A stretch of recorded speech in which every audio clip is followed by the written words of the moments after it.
Pase bien, hermana Karina. Mi nombre es Dancel Ábalo Guayani. Soy de la carrera de Educación Inicial, octavo semestre, y en esta oportunidad voy a exponer acerca de las religiones más grandes del mundo y las manifestaciones religiosas en América Latina. Primeramente voy a comenzar por las religiones más grandes del mundo. Dentro de este aspecto tenemos 5 religiones, que son el judaísmo, el cristianismo, el islam, el budismo y el hinduismo. Voy a comenzar por el cristianismo. Cristianismo se dice que es una de las religiones más extensas del planeta. Y su fundador es Jesucristo.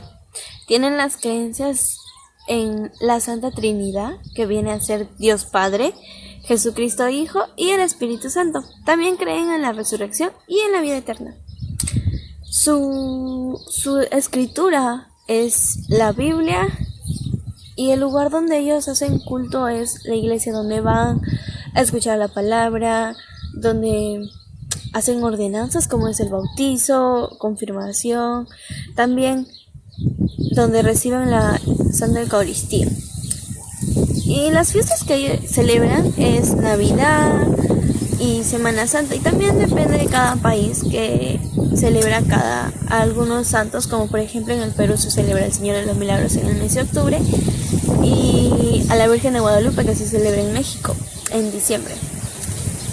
El judaísmo, su fundador es Abraham y Moisés, y sus creencias son que creen en Yahvé, que es Dios, en la vida eterna. El lugar de culto para ellos es la sinagoga, y su libro sagrado es la Biblia judía. Las fiestas que ellos celebran es la Pascua judía, que viene a ser la liberación del pueblo de Israel. El Islam. Se dice que se les llama musulmanes a los que siguen esta religión, ya que musulmán viene de la palabra árabe musli, que significa el que se somete. Y ellos son una religión que es monoteísta y que se basa en el Corán. En el Corán, que fue entregado a Mahoma, su fundador, por manos del arcángel Gabriel. Sus creencias son que creen en la vida eterna, en el paraíso y en Alá, que es Dios. Y como mencioné, su libro sagrado es el Corán. Sus fiestas es el Ramadán, que es el mes del ayuno, y la Eid Mauli, que es el nacimiento de Mahoma, y su lugar de culto es la mezquita. El budismo se dice que es una doctrina filosófica y espiritual. También se dice de que surge en la India en el siglo VI a.C. Su fundador del budismo es el Buda. Ellos no creen en Dios, creen en la perfección espiritual y creen en la reencarnación. Su libro sagrado es Tres Sectos, y su lugar de culto es la pagoda, y también en altares que ellos tienen en casa. Y las fiestas que ellos celebran es el Weguat, que es el nacimiento y muerte del Buda. El hinduismo se dice que es una religión politeísta, ya que tiene muchos dioses. Se creen muchos dioses en esta religión. Sus creencias son que creen en la reencarnación, depende de los buenos actos que hayas hecho, y que te puedes reencargar en animales o en personas, hasta te puedes encargar en un tomate. También menciona acerca de su libro sagrado, que son 4 Yavas y el Bhagavad Gita. Y su lugar de culto también tienen altares en casa y en templos. Fiestas son el Diwali, que es la lucha entre el bien y el mal, y el festival de Holi, que es año nuevo para ellos. Ahora voy a comenzar con las manifestaciones en América Latina. Nos vamos a centrar por unos minutos en México. Y, imagínense, México, ¿qué es lo más importante para un mexicano? En el aspecto religioso, la Virgen de Guadalupe, ¿verdad? Es una expresión religiosa para ellos muy importante, ¿ok? Entonces, sí, voy a hablar de la Virgen de Guadalupe. Nos vamos a centrar en el año de 1531. En ese año para los aztecas hubo muchísimos sucesos extraños. Dentro de ellos tenemos que hubo temblores, hubo destrucción de templos, hubo un eclipse lunar y también hubo un subsidio. En el 9 de diciembre de 1531, un indio llamado Juan Diego estaba caminando por el cerro de Tepeyac y escucha una voz. Le dicen que vaya, entonces él se acerca y ve que es la Virgen María. Entonces es la primera aparición que la Virgen hace hacia el indio Juan Diego. Él se dirigía a un lugar. Entonces la Virgen al indio Juan Diego en esa primera aparición le pidió que se acercara ante el obispo Juan de Zumárraga y le dijera de que la Virgen se le había aparecido a él. Y él fue y cuando él fue a contar esto no le creyeron. Entonces él regresó a su casa todo triste y surge la segunda aparición ese mismo día, 9 de diciembre. Y le cuenta y la Virgen le dice que vaya el otro día y que siga diciendo. Entonces, la tercera aparición surge el 10 de diciembre, que es cuando el indio pide a la Virgen que el obispo Juan de Zumárraga le pidió una prueba porque no podían creerle. Y entonces la Virgen le dijo que fuera el día siguiente, pero hubo un problema porque el tío del indio Juan Diego estuvo mal y no pudo ir. Entonces se fue por otro camino, pero igual surgió una aparición más, y donde la Virgen le dice: llévate flores de ese cerrito de por ahí y ponlas en tu manto, tu tilma, y la llevas ante mañana ante el obispo Juan de Zumárraga. Entonces el indio Juan Diego hizo caso, fue y le dijo algo curioso: no te preocupes, que tu tío va a estar bien. Entonces aliviado hizo caso a lo que la Virgen le decía y fue, y el 12 de diciembre de ese año de 1531 en la tilma de él se aparece la Virgen de Guadalupe dibujada con flores. Y esas son las 4 apariciones de la Virgen de Guadalupe ante el indio Juan Diego.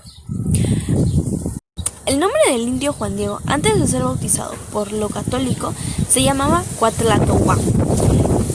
Y él, en el momento, en el año que surgieron las apariciones a él de la Virgen, él tenía 57 años, ya era una persona de edad.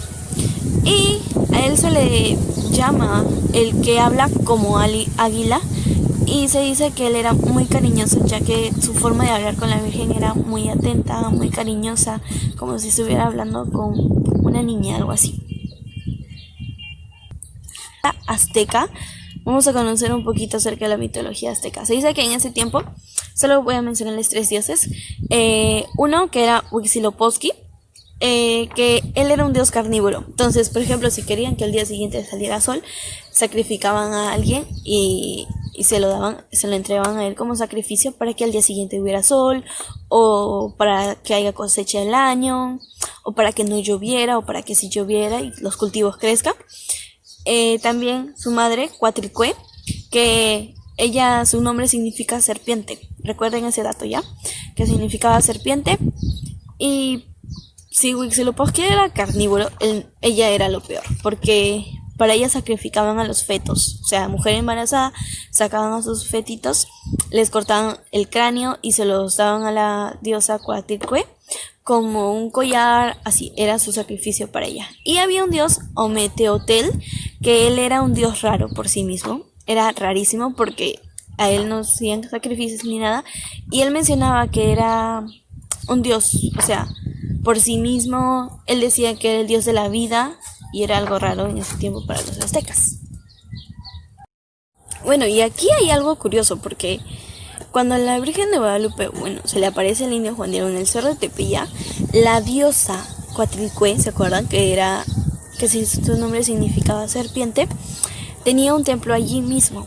Y en el momento en que el tío del indio Juan Diego se pone enfermo y mal, la Virgen se le aparece a él también y le dice su nombre, se llama Teclealasupe, que significa la que aplasta a la serpiente. Y es ahí donde el nombre cae exacto justo con la diosa Coatlicue, que significaba serpiente, y donde la Virgen se aparece en su templo, o sea, en su cerro. Y entonces la Virgen menciona este nombre al tío del indio Juan Diego. Algunos estudios científicos que se le han hecho a la tilma. Uno de ellos es, y creo que es muy curioso, que le hicieron un estudio a los ojos que estaban dibujados, o sea, no dibujados, porque se dice que la imagen es parecido a un pictograma. Y un oftalmólogo que estudió los ojos, ¿no?, de la Virgen de Guadalupe, menciona que el momento de estudiarlos, él pensó que era una persona, porque le dijo, puedes subir los ojos un poco más arriba, y cuando él se da cuenta que no era una persona, que era una imagen, por así decir. Entonces para él fue algo un poco curioso. Bueno, la Virgen sufrió, la imagen sufre 2 atentados, uno que es en 1795, donde se le echa ácido nítrico, pero felizmente no llega a dañar mucho y aún se puede notar eso. También tuvo el 14 de noviembre de 1921 una explosión que explotó casi media cuadra de la basilisca, pero no se hizo nada felizmente. Características de la tilma. 480 años tiene la tilma exactamente, y 116 años estuvo sin protección alguna. También se puede observar dentro de la tilma que tiene constelaciones perfectísimas. Y ahora vamos a conocer perfectamente las características de la tilma. Características de la tilma de la imagen. Una de ellas es que tiene el cabello suelto, y que eso para los aztecas significaba que esa persona no estaba casada. También tiene un broche de jade, que lo tiene por aquí, que es por el cuello, que es una joya en forma de cruz. Tiene las manos unidas, que significa una ofrenda, signo de regalo. Recuerden que la Virgen nos trajo un regalo, que fue Jesucristo, ¿verdad? También tiene el ceñidor, que significa embarazo. Tiene algo de 46 estrellas, que dentro de ellas son las que cubren los cosmos. Tiene a Leo, tiene a Virgo, tiene a Escorpio, casi todas las constelaciones. También tiene los rayos del sol, y significa, si se pueden observar, es que ella, la Virgen, tapa el sol. También tiene la flor, una flor de México y que crecía en ese tiempo, era la Nahuaojin, que es una flor que el dios Ometeotl da como regalo, y que significaba plenitud divina. Tiene también la danza, una pequeña rodilla. O sea, su rodilla de la Virgen está como levantada, es como signo de danza. Y se decía que era signo de adoración. También tiene el color de su túnica, era un color medio verde azulado, que significaba en ese tiempo, o sea, solo lo utilizaban los emperatrices, los emperadores y todo eso. Entonces la Virgen significaba una emperatriz para ellos. Y tiene la luna, que es el México, y que significaba el ombligo de la luna. Y tiene el ángel, obviamente, que viene a ser Juan Diego, el indio Juan Diego, que como les dije, que él era llamado el que habla como águila, y que él era el que une el cielo y la tierra. Y ya para terminar acerca de la Virgen de Guadalupe, se dice que el Papa Francisco le tiene una gran admiración, porque él también es un hombre científico y de fe, que él comprende claramente cómo fueron las cosas y cómo es que algo tan maravilloso se pintó en una tilma, que hasta ahora no se explica. Y también un dato curioso es que al momento de que el oftalmólogo que les conté estaba evaluando, se hicieron estudios a los ojos de la Virgen de Guadalupe, se observa 13 figuras de personas que estuvieron ese día presenciando el milagro de la aparición de la tilma dibujada. Y eso es todo de la Virgen de Guadalupe. Ahora vamos a conocer acerca del Señor de los Milagros. Su historia más o menos surge en el siglo XVI, en la época del virreinato. El Perú pasaba por la época del virreinato, Y aún había incas en el templo de Pachacama, que creían en el dios Pachacama, mejor dicho. Y se menciona de que ellos respetaban, en cambio los españoles llegaron y quisieron invadirlo todo, romper todo, destrozar todo, en pocas palabras. Y en 1651, un negro de Angola pinta a un Cristo crucificado en una pared. Y se dice que en el templo de Pachacama, el templo de Pachacamilla, mejor dicho, en 1651 se forma la primera cofradía para que así pudieran enterrar a sus parientes dignamente. Y el cabildo miró esto como una amenaza y no lo vio bien, entonces ellos desconfiaban.